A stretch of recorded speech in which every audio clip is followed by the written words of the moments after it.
बिस्मिल्लाहिर्रहमानिर्रहीम। अस्सलाम वालेकुम वरहमतुल्लाहि वबरकातुह। नाज़रीन, आज की जो हमारी नशिस्त है वो जैसे कि आपके इल्म में है कि कोरोना वायरस की वबा पूरे मुल्क में फैल रही है, तो इस हवाले से आज हमारी मारूज़ात है जिसमें हम 2-3 पहलुओं पर रोशनी डालेंगे। पहली बात तो ये है कि जो बीमारियां हैं और मुसीबतें हैं ये क्यों आती हैं, और दूसरी बात यह है कि जो बीमारियां आती है तो उसके लिए हमारा उसके हवाले से रद्द अमल क्या होना चाहिए, किस किस्म के असबाब इख्तियार करना चाहिए, किस किस्म के तदाबीर का शरीयत ने हमें हुक्म दिया है और ताकीद की है। और आखिरी बात यह होगी कि खुदा न खास्ता अगर कोई इस इब्तिला में आ जाता है और इस बीमारी का शिकार हो जाता है तो उसके लिए क्या हौसले की और इत्मीनान की बात शरीयत ने और कुरान और हदीस ने की है। नाज़रीन, पहली बात तो ये है कि बीमारियाँ और मुसीबतें क्यों आती है। तो बतौर मुसलमान हमारा ये अक़ीदा है कि इस दुनिया में, इस कायनात में जो कुछ भी होता है जिसमें सेहत और बीमारी भी दाखिल है तो अल्लाह के हुक्म से ही होता है, और अल्लाह का हुक्म जब तक न हो, तकदीर में लिखी हुई बात न हो तो कुछ भी नहीं हो सकता। जैसे कि एक सही हदीस है, मुस्नद अहमद की रिवायत है, रसूलुल्लाह सल्लल्लाहु अलैहि वसल्लम का इरशाद है। वो एक सहाबी को मुखातब करके फ़रमाते हैं कि यकीन जानो कि अगर सारी दुनिया मिलकर भी तुम्हें नफ़ा पहुंचाना चाहे तो तुम्हें वो नफ़ा नहीं पहुंचा सकती सिवाय उसके जो अल्लाह ताला ने तुम्हारे लिए लिख दिया है,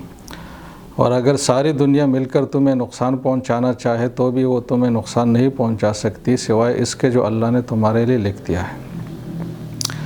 तो एक तो हमारा ये अक़ीदा ताज़ा होना चाहिए कि जो कुछ भी ज़र्रा ज़र्रा जो कुछ भी होता है इसमें ये बीमारी भी दाखिल है, इस बीमारी से हमें कुछ नुकसान होना ये बात भी दाखिल है, तो अल्लाह का हुक्म, इरादा, मशीयत, मर्ज़ी जब तक न हो कुछ भी नहीं हो सकता। कुरान करीम में अल्लाह ताला का इरशाद है, अल्लाह ताला फरमाते हैं कि तुम्हें जो कुछ भी मुसीबत पहुँचती है वो तुम्हारे अपने हाथों के किए हुए कामों और अमाल की वजह से पहुँचती है, और बहुत सारे काम तो ऐसे हैं जो अल्लाह ताला उससे दरगुज़र फरमाता है। तो दूसरा अक़ीदा हमारा इस आयत की रोशनी में ये होना चाहिए कि जो कुछ भी ये सूरत हाल पैदा हुई है ये हमारे इंसानों के अमाल की कमज़ोरियों की वजह से हुई है, और अगर हम अमाल दुरुस्त करेंगे तो इस तरह की चीज़ें फिर नहीं होंगी, और अगर होंगी तो दूसरी जहत से होगी जो हमारे दर्जात की बुलंदी के लिए होगी। और एक तीसरी रवायत है, रसूलुल्लाह सल्लल्लाहु अलैहि वसल्लम का इरशाद है कि जब भी किसी कौम में कुल्लम कुल्ला बेहयाई होने लगती है तो इनमें ताउन और ऐसी वबाई बीमारियां फैल जाती है जो इनके गुज़रे हुए लोगों में वो नहीं होती। तो मतलब ऐसी नायाब किस्म की बीमारियां आ जाती है जो पहले उसकी तारीख़ में रिकॉर्ड नहीं मिलती। तो ये जो कोरोना वायरस है इसमें तीनों बातें पाई जाती हैं।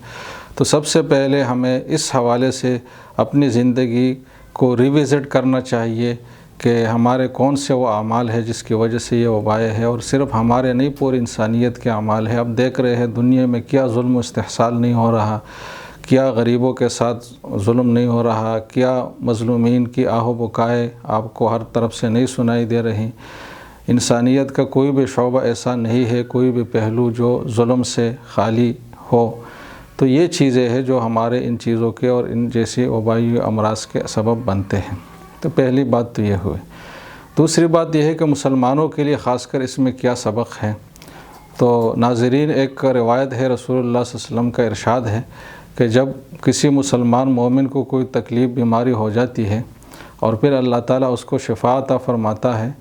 तो वो बीमारी या तकलीफ़ जो हुई है उसको उसके गुनाहों का कफ़ारा बन जाती है, और आइंदा के लिए उसके लिए याद दहानी और सबक और इबरत का ज़रिया वो बन जाती है। जबकि मुनाफिक आदमी जब बीमार हो जाता है और बाद में उसको नजात मिलती है बीमारी से तो वो उस ऊँट की तरह होता है जिसको मालिक ने बांधा था और फिर खोल दिया, छोड़ लिया, और उसको ये पता नहीं है कि बांधा क्यों था और छोड़ा क्यों। तो इस बीमारी से हमें ये इबरत हासिल हो कि खुदा न खास्ता अगर इससे कोई शिकार हुआ है इब्तिदाई दर्जे में और फिर अल्लाह शिफा उसको दे दे तो इसको आइंदा ज़िंदगी के लिए इबरत बनाए। ऐसा नहीं है कि ऊँट की तरह बस मैं रस्सी से छूट गया, अब जो भी करूँ तो मैं कर सकूँ। तो ये एक नज़रिया जो है ये हमारा इससे बदल जाए तो बहुत बड़ी बात होगी। अब इस हवाले से असबाब में सबसे पहली बात तो यह है कि रुजू इल्लाह हो और हर किस्म के गुनाहों से तौबा हो। خصوصاً وہ گناہ جو متعدی قسم کے گناہ ہیں، بے حیائی ہے، بدکاری ہے، ناپ تول میں کمی ہے، اور دوسرے کے حقوق کی ادائیگی نہ کرنی ہے، سودی لین دین ہے جس پہ ہماری پوری معیشت کھڑی ہوئی ہے، تو ان چیزوں سے جان چھڑانے کا آج ہم پکا عزم کر لیں کہ یہ جو اسباب ہے ہماری مادی زندگی بھی تباہ کر رہی ہے اور روحانی زندگی بھی تباہ کر رہی ہے،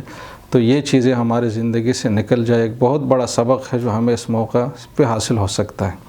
مزید یہ ہے کہ مسنون دعاؤں کا اہتمام کیا جائے، جس میں لا الہ الا انت سبحانک انی کنت من الظالمین جو انبیاء کی دعا ہے،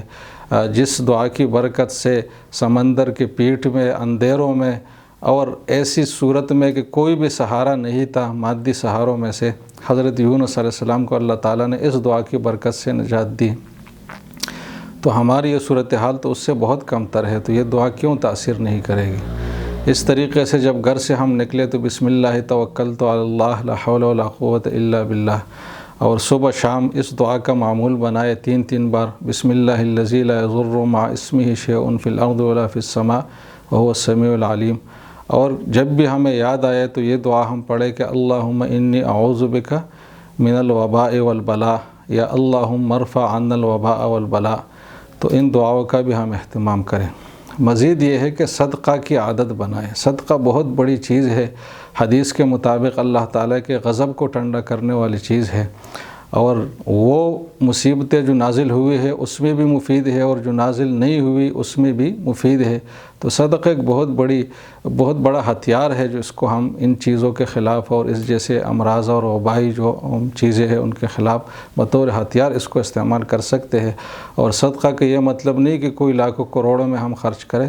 ہر آدمی اپنی استطاعت اور مالی حیثیت کے مطابق کم یا زیادہ جو بھی مقدار ہے وہ صدقہ کر سکتا ہے۔ اسی طرح صبر کو ہم اپنا شیوا اور اپنے ایک نمایاں علامت بنائیں،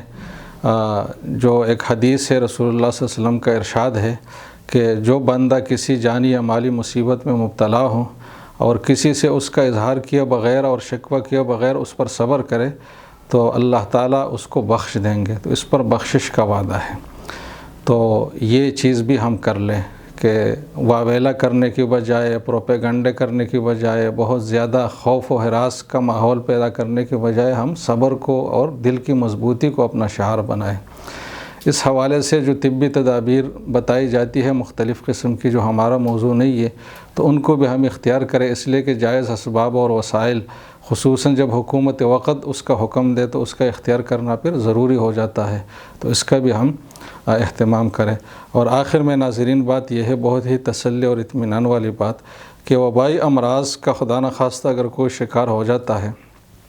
تو وہ کوئی عام مرنے والا نہیں ہے، بلکہ قرآن و حدیث کی روح سے وہ شہید کے درجے